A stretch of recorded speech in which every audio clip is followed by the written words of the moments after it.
Magandang araw po mga kakubo. Ito po yung aming project dito sa Amadeo na medyo malaki po siya, no? Dalawang ano kasi siya, dalawang 10 by 16 ang na pinagdikit. So pinagdugtong na lang siya. Tara, lapitan po natin.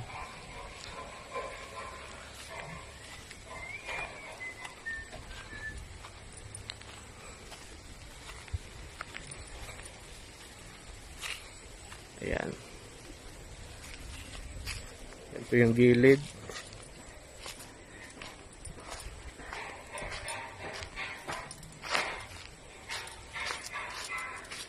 Ito po yung harap.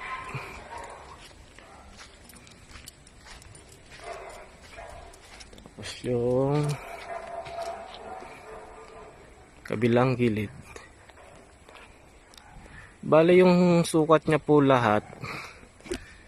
Yung lapad niya dito sa sahig lang po 10 feet po yan, 10 feet hanggang doon sa dulo. Tapos yung haba niya po hanggang doon sa dulo is 32 feet po. So malaki po siya. Ang plano po talaga nito noong una, magkahiwalay po yan na 10 by 16. So nagbago po yung isip ni client, pinagdugtong na lang po. Bali 10 by 32 na po siya. 10 feet by 32 feet. Yan, ganyan po siya kahaba. Tara, pasok po tayo sa loob.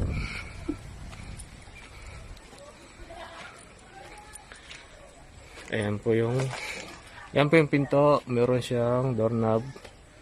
Hinarang lang muna yung mesa kasi para matuyo yung varnish. Medyo tuyo na rin naman po. So ang mesa niya po is dalawa. Ayan.